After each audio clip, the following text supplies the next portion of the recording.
Hello everyone, and welcome back to a new video. This is going to be part 2 of the Zero to Hero series, and things have gone really quite well. So in terms of what I've done with the character, we've gotten a lot more levels. As you can see, I'm now level 79, which is gaining quite a bit of XP, and this is just through whites and now just recently entering yellow maps. Again, getting that early XP is very quick, very easy. For the most part, I was just running transmuted maps because, to be honest, that's all you really need to do. You don't need to be running super hard rare maps. If you have the currency to do so, sure, go for it, but it's definitely not required by any means. Blue is just fine. We have respec some points and such. Again, I'll post a POB to what's been updated. But like, we don't need the resistance anymore because we are fine on our resistance, right? Plenty of that, all good. Chaos is looking way better. Got some better gear there. So yeah, this will all be posted in the description below. Got a flask. Still haven't automated and gotten some great rolls on things, but this is good enough for now. We have a lot of gold. I am not using King's March at all for any of this. This is just for trading. So if this is something that permanently sticks around, or gold is used for another mechanic, use it for that, do the league mechanic. I have not been using it at all for this challenge, and that'll help significantly. Because I could take the 65,000 gold, turn it into quite a bit of currency just through like the farming and such through the town mechanic, right? So something else to keep in mind. In terms of weapon, Sinvicta's Metal, this is our new weapon. We could actually ride this if we want all the way until like reds and be fine. This was like 1 chaos. I think around League Start when I picked mine up, it was around 2. And it's a really powerful axe because Rampage is amazing. And you're also getting Frenzy charges as well very quickly. The AoE on this is fantastic as well. It's just a great weapon. And you're getting so many additional benefits like Corpse Explosion, things like that. It's really, really nice. Eventually, of course, I want to, get a better weapon, but it's not even quality, and it's doing just fine. We're on T8s right now in terms of yellows, just finished up our ramparts, and we're going to move on to T9s. In terms of the tree, immediately going for Alva. This is guaranteed profit. This is not like necessarily the only way to make currency. It's just a very, very surefire way to do so. Because the fact that you're running Alva so often, and she's appearing so often in your map due to the early chance here, and then some of the small nodes, that basically what ends up happening is even if you're not hitting the double corruption chambers or the double corrupting for like the gems, one of those two, you're able to still cycle through that temple very, very fast, right? So you can just take it out, restart, get to a new one.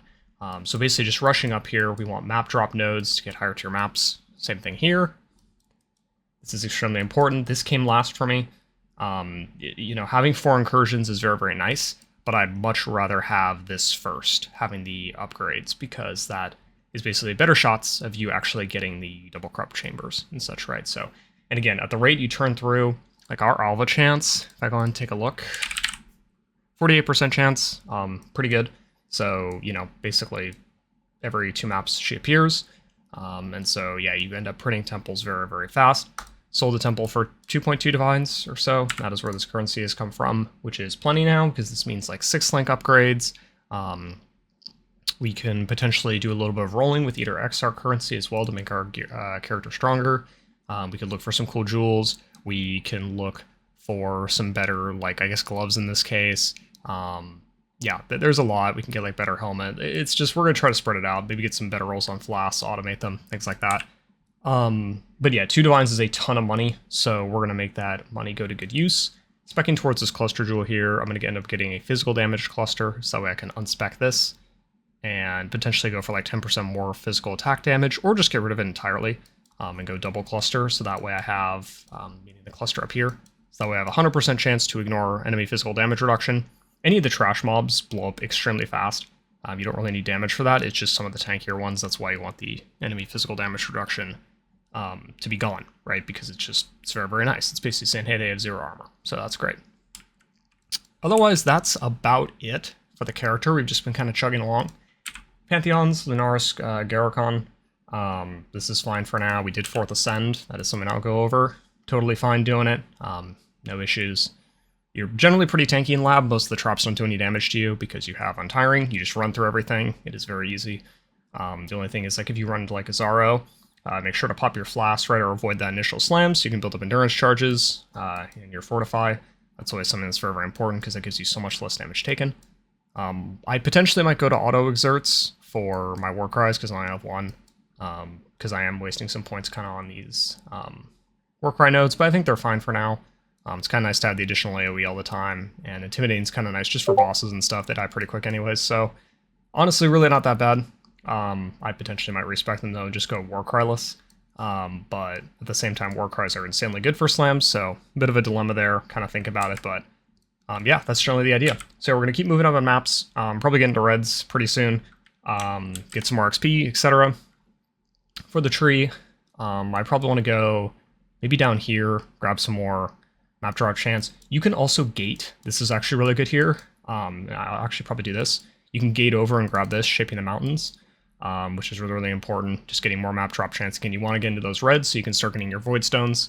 And as you start getting your Voidstones, you start getting that map drop chance to become higher and higher. That's going to be amazing. Any T17s we drop will be sold. They will not be run. They always sell for incredible money, even early league. And again, you can use it to upgrade your character. We can also use it to pay for the boss runs that we're going to do. Because for the bosses, I'm going to be running the normal version of Eater Exarch. I won't be running the quest version, which will be harder, but hopefully that'll show that even then you can still do it. So I figure better to kind of like show a harder version than the easier version, which is even better. In terms of Uber Elder and Maven, both of those are kind of expensive. Maven not so much, but Uber Elder is, but that's why we're kind of making more money. And again, we're just going to keep churning out temples because the profit there is absolutely insane. Even early league as well, it's relative, because when you're early league, yes, they are definitely cheaper, but also things like divines and other pieces of gear are cheaper, so having that guaranteed profit's really nice. For some of the bubblegum currency in the meantime though, because obviously that's like something you kind of have to wait on, I've just been selling scarabs like one at a time, essentially just shoving them up. As soon as I get them, they generally sell pretty quick. That extra chaos has gotten me some jewels, you know, some just simple upgrades on gear, things like that, nothing crazy. But that's really, really important. Additionally, alchemy orbs, these can run kind of low, especially if you are spamming them a lot on your maps, come like yellows. I generally will just take some chaos, buy a ton of alchemies, the ratio is insane. You can end up getting like 70 alchemies for like 2 chaos, something like that. So it's very worth to do so, holds you over for a while. Chance orbs, you can go into scours, or you can buy chances off the market. You can buy a ton of them, get a ton of scours, all that good stuff. So lots of things to do here, but now we're basically good to go. Pushing forward-wise, if you can upgrade your Pantheons, that's awesome as well. That's not too bad to do either. This is something that was kind of from the main account, but in terms of like actually upgrading yourself, it's generally pretty cheap to do, and it's also not the end of the world if you can't do it like right away, right? Like these are not make or break things. They're just kind of nice to have. So that's something to keep in mind there. In terms of the Ascendancy as well, I think I did say in the notes that I want to respect this to Unrelenting. I will probably actually just keep this all the way through to make things easy, and just keep Lunaris. I think that's totally fine. In terms of some cool jewels, we could go for like a Lethal Pride, Brutal Restraint, some timeless stuff around here, but I think in general, this is a pretty good setup. Don't want to keep it pretty simple, not too complicated. Another thing as well is getting an Anoint. Hatchet Master is extremely broken, in my opinion, for axes. It's basically just a go-to every single time. You basically want to choose it every single time, just because it's so much damage, attack speed, and onslaught. Onslaught's an insane buff. Mapping all the time speeds you up significantly, and you are able to just really rip through stuff. Example here is if I go and run, like, I don't know, I've been kind of going up the map tiers, which I've been using Kirak as well to purchase maps, things like that.